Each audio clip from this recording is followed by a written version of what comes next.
It means snail. I think they're maybe meant to look kind of like snail. I don't know, something like a snail. A living snail as opposed to a dead snail, which you know the word for too. Escargot is a dead snail, right? These are living snails, I guess. What these are. Okay. Well, with that in mind, let's turn our attention to some other graphs too. And particularly, we have a couple that I want to highlight today. We'll say something about spirals just for a second at least, and then lemniscates and lines. We should say something about all those things. Can we do that? Okay. I actually don't want to graph this by hand. You feel free to graph this on your calculator though. Before you graph it though, can you just convince yourself, please, in your own mind, take a second to do it, that that's a spiral? Like just try. If you plug in 0 for theta, you get r equals 0, yes? And then as theta increases, as you're increasing theta, r is getting bigger. Isn't that true? You feel it? Okay, go ahead and graph it on the calculator and just confirm that you're not crazy. But that's right. It is a spiral. You think it's a spiral? It is a spiral. Try a window like, I don't know, 0 to, for theta. Yeah, you want to see a lot of the spiral, make that number big, right? Whatever. You can put whatever you like here, right? You can see it go around as many times as you like. Yeah. As opposed to the way things like honeycombs and prose curves do, because there's not a sine, cosine, tangent, etc. Yeah, it's a little messier in some thus sense. meaning that every loop around doesn't cause it to reset, rather than continue going up. Right. Yeah, I mean, the things with the sines and cosines of theta mean that our graphs are always bounded in some way. This isn't. This goes out really far as you like. If you graph this on 0 to whatever you like, you'll get a spiral. What happens if you graph this from like negative 4 pi to 4 pi or something? Well, then you could try it. You'll get kind of like 2 spirals on top of each other, going in opposite directions. Yeah.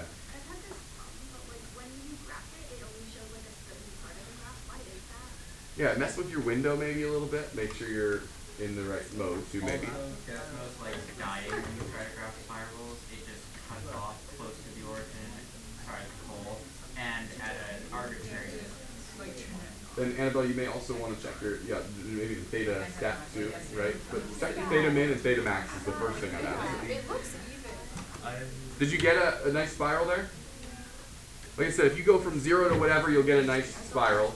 If you do from like negative 4 pi to 4 pi for your theta min and theta max, you'll get like 2 spirals on top of each other. Does anyone try that? Huh?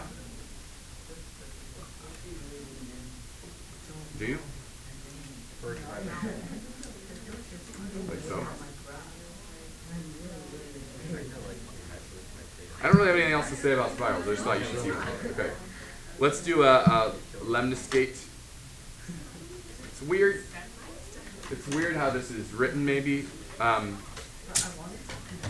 you're welcome if you once we do finally go to put it in the calculator. You might like it solved for r. Do we need maybe we need like a plus or minus here. I don't know. Let's think about that. But as usual, let's just kind of poke this thing and see what happens. If you plug in 0, what do you get? If you plug in, I don't know, pi or 4, what do you get? Plug in some values. Can you sense what this is going to look like?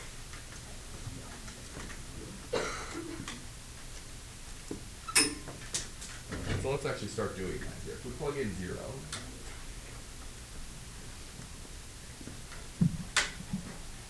what do you get?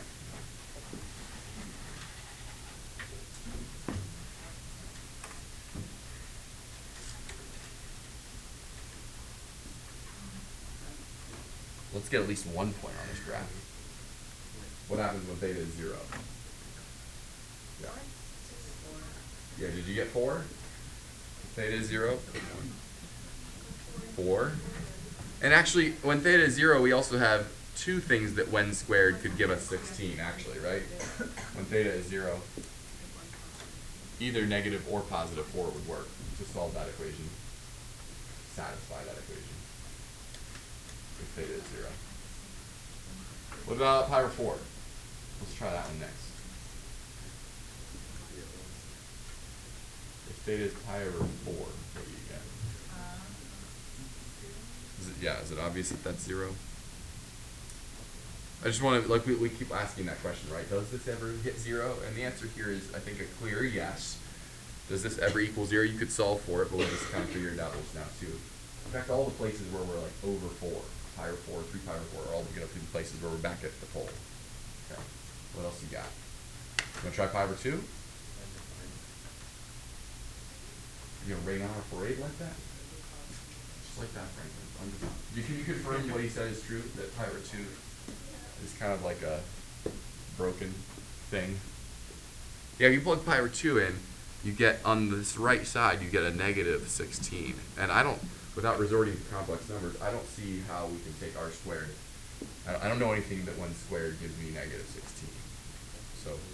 So yeah, certainly we have something, this is a little weird that this is happening. We get an undefined portion of the graph.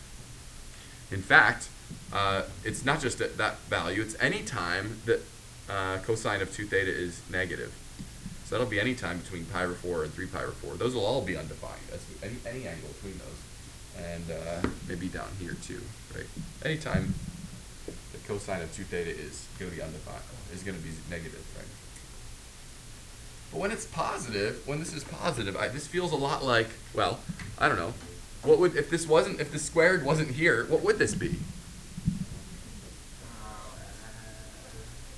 It'd just be a rose curve, right? So I have every reason to think that this here, I'm not sure what's going on with the undefined part, but I have every reason to think that at least on these parts, it just looks like a rose curve. Which makes sense. That's exactly how it would look if this was just like a rose curve and this was like 4 cosine 2 theta or something. It would be kind of similar to that. Except we normally expect to see also a pedal here and here, but they're kind of like, I don't know, imaginary or something. They're just not there. Feel free to graph this now on your calculator if you haven't already tried it here. Try graphing this on your calculator. And watch as it graphs it. It'll actually take some time to process. As it's graphing this, it'll graph this. And then it'll pause. You'll see it's like processing, but not graphing, processing. And then it'll pick up again, okay? The other thing I want to warn you of is when you go to the graphing calculator, we have this picture right, but your graphing calculator often doesn't render the area near the pole correctly. Do you see that yet? Anyone who has it? It's like not coming together properly. Yeah, it kind of gets tired or something. I don't know what happened. But we all are very convinced, aren't we, in our own minds, that this is definitely the way it looks. It definitely does hit the pole. Yours works, Annabelle? Yours is fine. Good. Well, it's one of those new fancy things. Yours looks good too. By the way, this is the symbol that this is the infinity symbol. By the way, yeah. Not as numerable. It evokes a sense of limitlessness, right? Forever looping. Yeah, see, don't trust your calculator. You can only calculate. I cannot do mathematics, right? Okay. Be the thinking person in the room, not your calculator, okay? Are we good with that? I have really nothing more well, actually, I do have one more thing to say about Lemniscates. What happens if this is a sine instead of cosine? It'll be vertical or something? Okay, test whatever hypothesis you have with your calculator or graph it by hand. What would it look like if it was sine instead? Wait, what? Why would it be? Yeah, that might change your mind about what that should look like. Why should it look? What's going on? What'd you find for those who changed this to a sine on your calculator? And it requires side to be. Yeah, it's actually like in the first and third quadrant, kind of, right? Because 45 So why is that happening? Can you explain? I don't know. Yeah. Because sine. Okay, yeah.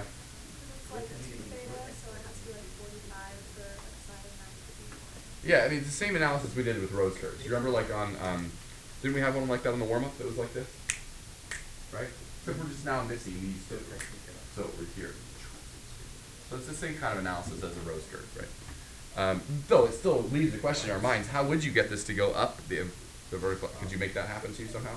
Or better yet, could you rotate this at an arbitrary angle of my choosing? Like say I want you to rotate this by 33 degrees or something. Can you do it? I don't know. It'll be kind of fun. Bonus question, okay. It's not a super hard question, actually. Well, after all those curves, we've been having fun. We got to end this with lines, right? Turns out in polar coordinates, lines are more complicated than curves. It's been fun, right? It's very easy to make curves in polar coordinates. But now we're finally ready. We're emotionally prepared for lines. Sure. Do you remember normal form of a line? From just a little while ago? It looks like this. Do you remember this? Not really. Can someone remind me what we mean by phi or phi? And what we mean by p for this?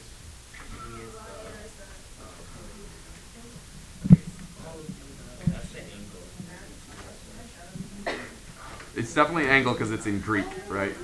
And we're taking the cosine of it and stuff.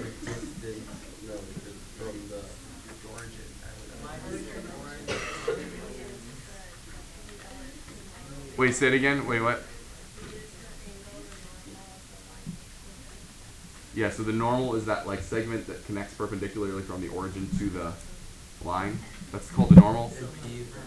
P is the length of that segment, and phi is the angle that it makes with the positive x-axis. Right? So, in the context we're now working in polar coordinates, it would be interesting to ask what happens if we convert this to polar coordinates. That is, change x to our cosine theta and y to our sine theta. So far, so good. I'm not playing too fast or loose yet, right? Yeah? Just converting that thing we used to use back in the day to polar coordinates. I'm going to factor out the r because it seems natural and move the p over. And then in the set of parentheses there, just stare at that for a second and just tell me like what is it that you see?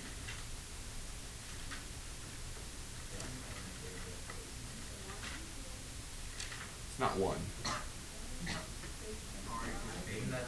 They don't cancel out.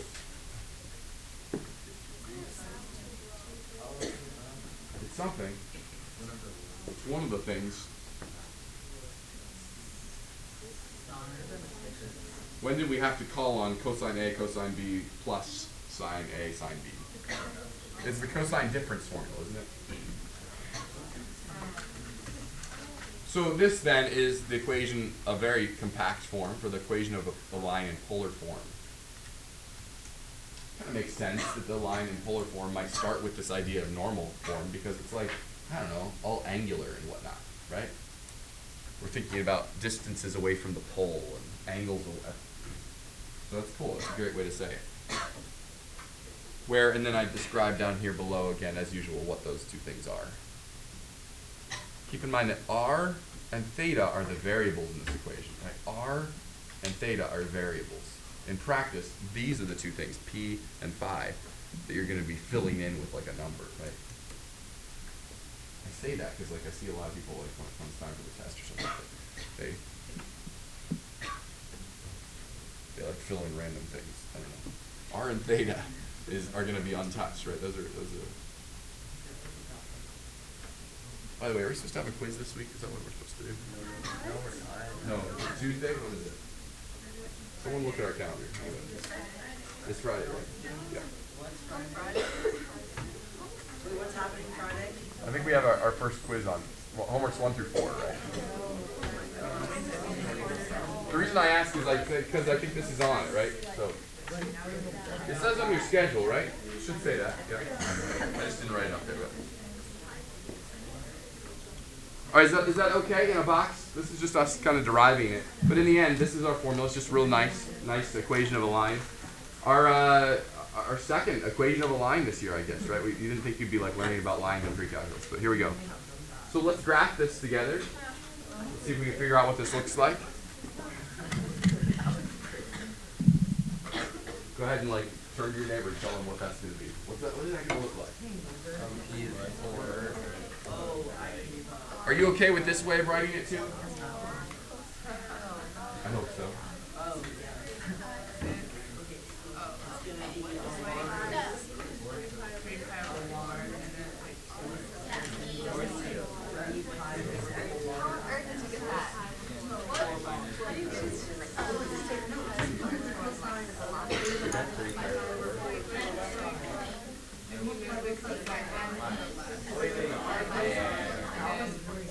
that it's at equal 3 pi over 4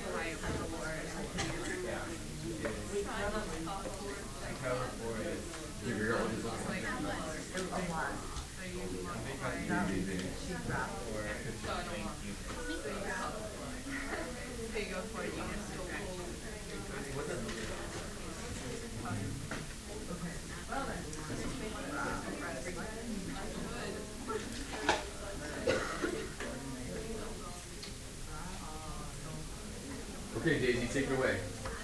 Give me instructions. What do I do? How do I graph this? Well, how about you tell me anything. You like remote desktop? Okay. Tell me anything you know about this graph at all. Do you know anything about it? Yes! It's a line. It is a line. It's not, I mean, I just gave you a slightly different equation for the last previous page. So that is something to recognize it as a line. Can you give me anything more or no? You sure? Really? Come on, Daisy. All right, okay. The normal is 4. Ian, I'll call on you another time, man. Okay. Ivy, take us home here. What's going on? So if you multiply both sides by cosine theta minus 3 pi over 4, it's the rule of one. True. So the angle that the normal makes with the x-axis is 3 pi over 4. So give me instructions on how to draw this. So What do I do? in the direction of 3 pi over 4, go 4 units. All right, so that's not the line, but that's like the normal to the line. And then it has to be like this. I think I can do it. Something like that. Right? So the normal is 4 units in this direction, and I guess that's what we mean by the normal for the line, so I think we're done. By the way, can you just plug a 3 pi over 4 in? And just tell me, please, do you get 4? Okay, good. Reality check. Okay. Good. Can we be done with this one? Okay. I don't have anything else to say about it. I think some of you thought it was more profound than that, but it's not. That's all I have for you. Okay. It is an interesting question to like go back and forth from rectangular to polar or vice versa. Going from polar to rectangular is actually something you've already done though. Polar to rectangular.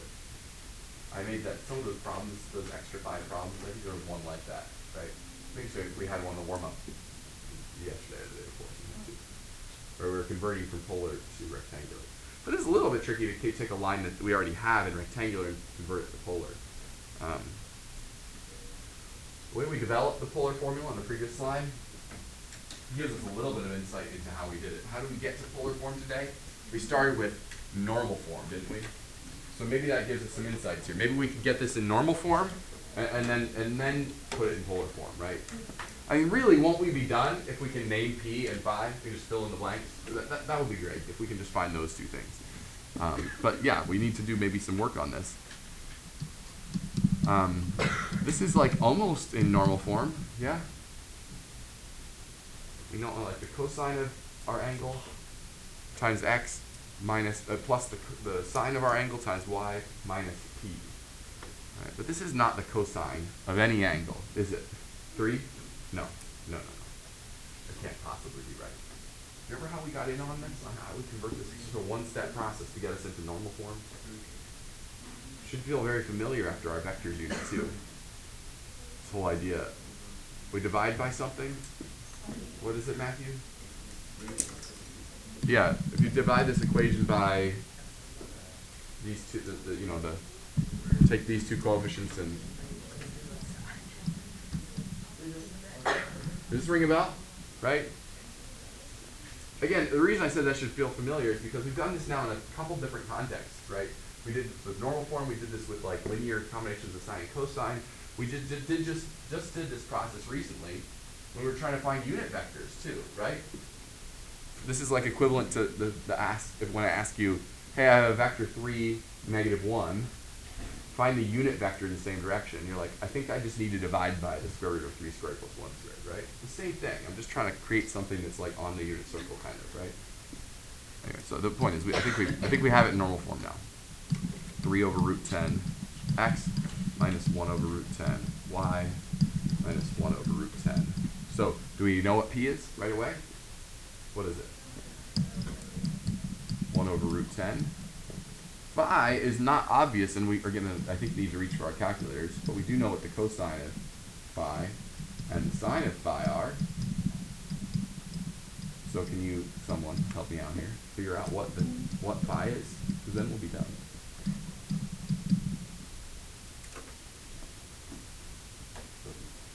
Anybody else on the case?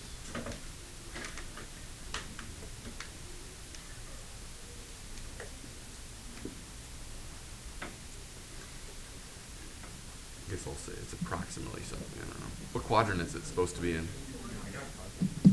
Yeah, it should be quadrant 4, right? Negative 3.2 radians. Do you like radians? Is that what we like? No. What do you? Degrees. You like degrees better? Negative 18.3. All right. Well, whichever you like is fine. It didn't specify, so whatever. Negative 18.3 degrees. Okay. So what's our equation supposed to be? R cosine of theta minus that, how about plus maybe 18.4 degrees equals 1 over root 10. By the way, let's just do a little reality check. Does that feel right too? The graph of y equals 3x minus 1 has this flavor, doesn't it? Isn't that right? This is from algebra 1. Is that what this says too? Tilt down 18.4 degrees and then walk a very short distance of 1 over root 10 away and then draw your line. I'm not completely sure, but it does seem very, very likely that we're right. It seems reasonable, right?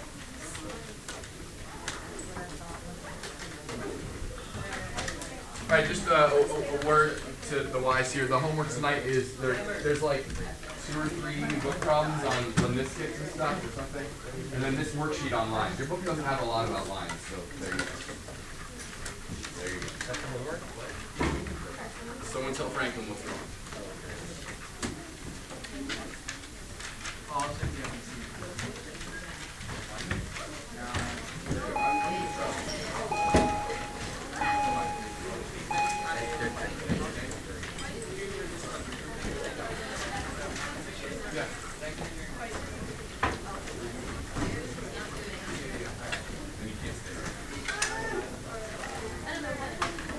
Okay, bye everybody. Homework 4 tonight. See you tomorrow.